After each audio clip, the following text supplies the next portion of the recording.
ಪೌಷ್ಟಿಕ ಫುಡ್ ಚಾನಲ್ಗೆ ಸ್ವಾಗತ. ಗರಿಗರಿಯಾಗಿ ರುಚಿಯಾಗಿ ಅವಲಕ್ಕಿ ಚೂಡ ಮಾಡೋ ವಿಧಾನನ ನೋಡೋಣ. ಸಂಜೆ ಹೊತ್ತು ಟೀ ಕಾಫಿ ಜೊತೆಗೆ ತಿನ್ನೋದಕ್ಕೆ ಮಾಡ್ಕೋಬೋದು ಅಥವಾ ಊಟಕ್ಕೆ ನೆಂಚ್ಕೊಳ್ಳೋದಕ್ಕೂ ಆಗುತ್ತೆ. ಮಕ್ಳಿಗೆ ಸ್ಕೂಲಿಗೆ ರಜಾ ಇರೋವಾಗ ಅಥವಾ ಈಗ ಸಮ್ಮರ್ ವೆಕೇಷನ್ ಇರೋದ್ರಿಂದ ತಿನ್ನೋದಕ್ಕೆ ಏನಾದರೂ ಕೇಳ್ತಾ ಇರ್ತಾರೆ.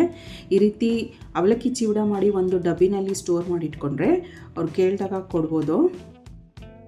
ಹಾಗೆಯೇ ನೀವಿನ್ನೂ ಈ ಚಾನಲ್ನ ಸಬ್ಸ್ಕ್ರೈಬ್ ಮಾಡ್ಕೊಂಡಿಲ್ಲ ಅಂದರೆ ದಯವಿಟ್ಟು ಸಬ್ಸ್ಕ್ರೈಬ್ ಮಾಡ್ಕೊಳ್ಳಿ. ಪಕ್ಕದಲ್ಲೇ ಇರೋವಂಥ ಬೆಲ್ ಐಕಾನ್ನ ಕ್ಲಿಕ್ ಮಾಡಿ. ಈ ಚಾನಲ್ನಲ್ಲಿ ಯಾವುದೇ ವೀಡಿಯೋಸ್ ಅಪ್ಲೋಡ್ ಆಗಿದ ತಕ್ಷಣ ನಿಮಗೆ ನೋಟಿಫಿಕೇಷನ್ಸ್ ಬರುತ್ತೆ. 4 ಕಪ್ಪಷ್ಟು ಗಟ್ಟಿ ಅವಲಕ್ಕಿ ತೊಗೊಂಡಿದ್ದೀನಿ. ನೋಡಿ, ಮೆಷರ್ಮೆಂಟ್ ಕಪ್ಪಲ್ಲಿ 4 ಕಪ್ಪಷ್ಟು ಅವಲಕ್ಕಿ ತೊಗೊಂಡಿದ್ದೀನಿ. ಇದನ್ನು ಚೆನ್ನಾಗಿ ಕ್ಲೀನ್ ಮಾಡಿಬಿಟ್ಟು ಒಂದು ಬಟ್ಟೆ ಮೇಲೆ ಹಾಕ್ಬಿಟ್ಟು ಚೆನ್ನಾಗಿ ಒರೆಸ್ಬಿಟ್ಟು ತೊಗೊಬೇಕು.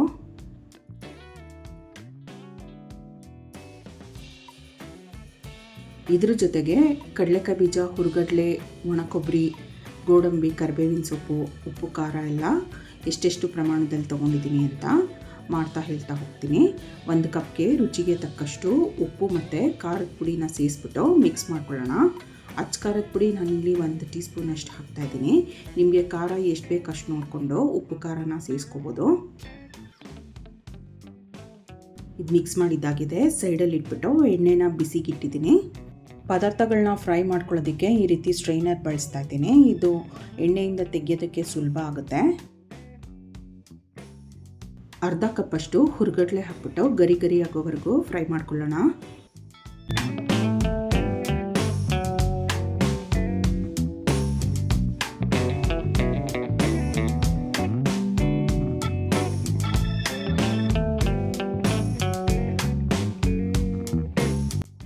ಈ ಫ್ರೈ ಮಾಡಿದಂಥ ಪದಾರ್ಥಗಳನ್ನ ಒಂದು ಅಗಲವಾದಂಥ ಬೌಲ್ಗೆ ಹಾಕ್ತಾಯಿದ್ದೀನಿ. ಎಲ್ಲ ಪದಾರ್ಥಗಳನ್ನೂ ಇದೇ ಬೌಲ್ಗೆ ಸೇರಿಸ್ತೀನಿ. ಅರ್ಧ ಕಪ್ಪಷ್ಟು ಕಡಲೆಕಾಯಿ ಬೀಜನ ಫ್ರೈ ಮಾಡ್ಕೊಳ್ಳೋಣ.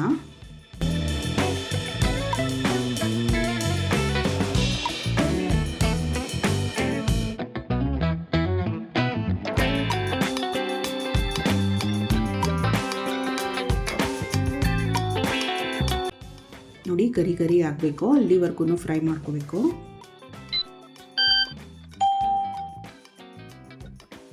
ಇದನ್ನು ಕೂಡ ಮಿಕ್ಸಿಂಗ್ ಬೌಲ್ಗೆ ಸೇರಿಸೋಣ. ಒಂದು ಸ್ವಲ್ಪ ಗೋಡಂಬಿ ತೊಗೊಳ್ತೀನಿ. ಆಪ್ಷನಲ್ಲು, ನಿಮಗೆ ಬೇಡ ಅಂದರೆ ಸ್ಕಿಪ್ ಮಾಡ್ಬೋದು. ಇದನ್ನು ಕೂಡ ಗರಿ ಗರಿಯಾಗಿ ಫ್ರೈ ಮಾಡ್ಕೊಳ್ಳೋಣ.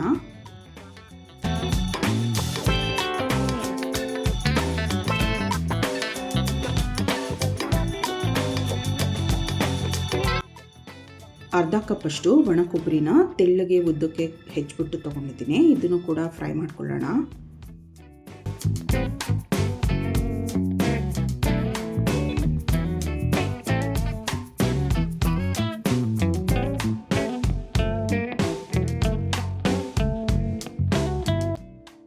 ಇವಾಗ ಒಂದೊಂದೇ ಹಿಡಿ ಅವಲಕ್ಕಿನ ಹಾಕ್ಬಿಟ್ಟು ಫ್ರೈ ಮಾಡ್ತಾಯಿದ್ದೀನಿ. ಫ್ಲೇಮು ಸ್ವಲ್ಪ ಹೈಯಲ್ಲಿ ಇರಬೇಕು, ಆವಾಗಲೇ ಅವಲಕ್ಕಿ ಚೆನ್ನಾಗಿ ಅರಳುತ್ತೆ.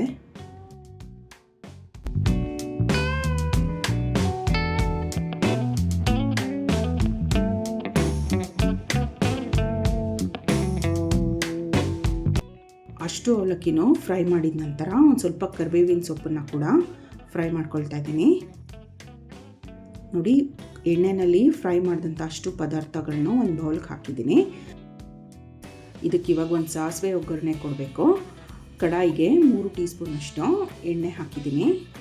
ಎಣ್ಣೆ ಕಾದ ನಂತರ ಅರ್ಧ ಚಮಚ ಸಾಸಿವೆ ಹಾಕೋಣ. ಸಾಸಿವೆ ಚಿಟುಕುಟ್ಟಿದ ನಂತರ ಅರ್ಧ ಚಮಚ ಅರಿಶಿನ ಪುಡಿ ಹಾಕ್ತಾಯಿದ್ದೀನಿ. ಆವಾಗಲೇ ಮಿಕ್ಸ್ ಮಾಡಿ ಇಟ್ಟಿದ್ದಂಥ ಉಪ್ಪು ಮತ್ತು ಖಾರನ 1 ಟೀ ಸ್ಪೂನಷ್ಟು ಹಾಕಿದ್ದೀನಿ.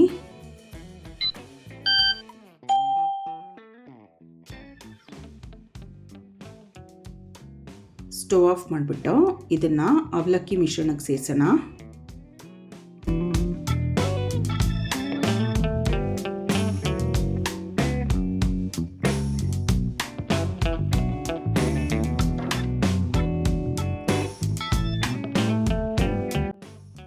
ಉಪ್ಪು ಮತ್ತು ಖಾರದ ಪುಡಿನ ಸ್ವಲ್ಪ ಸ್ವಲ್ಪನೇ ಸೇರಿಸ್ತಾ ಇದೆಲ್ಲ ಚೆನ್ನಾಗಿ ಮಿಕ್ಸ್ ಮಾಡಬೇಕು.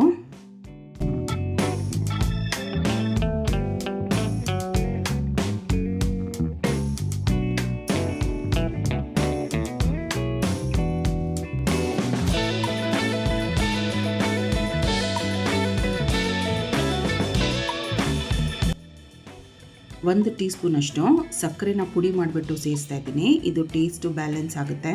ಹಾಗೆಯೇ ಮಧ್ಯೆ ಮಧ್ಯೆ ಉಪ್ಪು ಖಾರನ ಸೇರಿಸ್ತಾ ಚೆನ್ನಾಗಿ ಮಿಕ್ಸ್ ಮಾಡಬೇಕು.